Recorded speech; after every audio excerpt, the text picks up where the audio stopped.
In today's video, my daddy is going to talk about what's the difference of drawing on a piece of paper with pencil versus drawing on an iPad. Enjoy!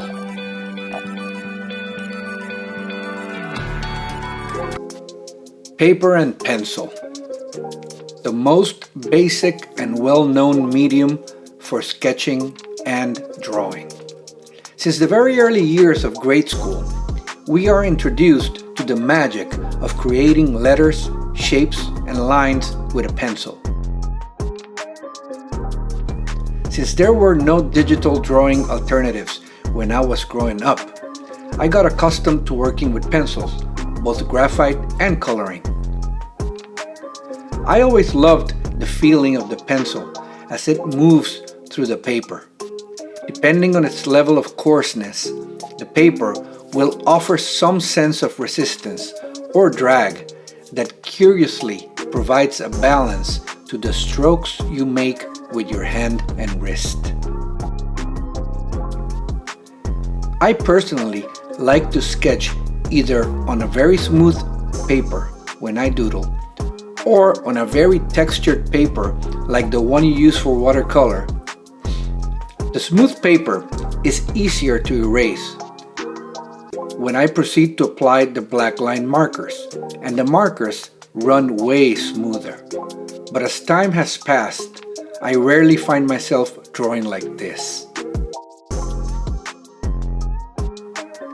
If I am sketching for a particular client or gallery, I like to use the watercolor paper because I can then color or paint it and offer it to clients as a side gift for the purchase they made.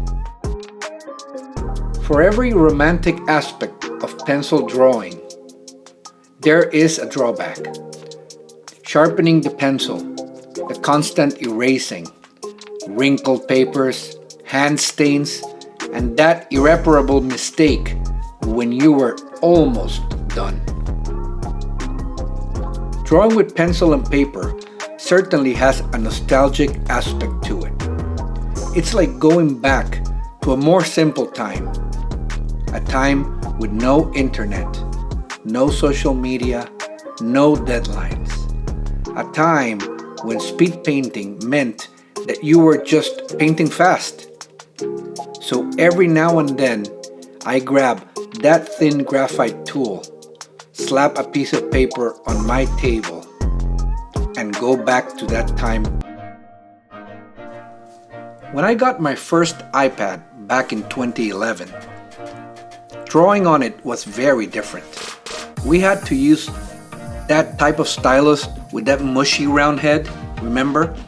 It had no precision whatsoever. I can't even remember what app I drew on, but I do know that there weren't many available.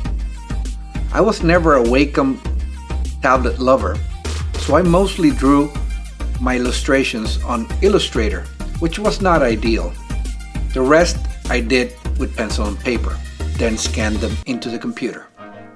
Things got a little bit better for me when an app called Paper by 53 came out. It used a version of the mushy stylus, but a bit more precise. I used it for years, but then everything changed when the iPad Pro came out and the Apple Pencil with it. The feeling when you draw is still quite different than when you use pencil and paper. The stylus runs very smoothly. It feels exactly like what you're doing, drawing over a piece of glass. A lot of artists don't like this feeling. They even sell some gadgets for both the pencil and the iPad that help simulate the surface of paper and the tip of a pencil. Personally, I love it. It takes away all the drag, and the ability to evade any type of external accident is unbelievably time-saving. No spilled drinks, no hand smears. A lot of people believe that digital drawing is usually preferred by the younger generation, given that they grew up with it. But trust me, I have been drawing with pencil and paper for 40 years, and this is the best thing that ever happened to me as an artist. For this video, I just made this quick sketch with very basic tools. But these apps, I'm using Adobe Fresco here, have an endless array of brushes, pencils, and markers that you can use to create the most phenomenal visual effects. For me, when I'm preparing a sketch for a client before painting it on canvas, this medium has allowed me to create a quick version of the painting and even present it to the client in several different color palettes. The amount of time I save with this is incredible, especially when I can just email the client the sketch straight from my iPad for him or her to approve it. Yes, it feels cold and uninspired compared to a piece of paper and pencil.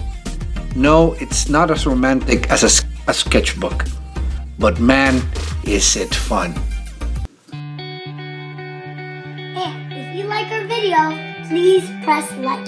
And also, please punch that subscribe button and the little bell to get notifications when our next video is about to come out. Thanks for watching. See you next time. Bye.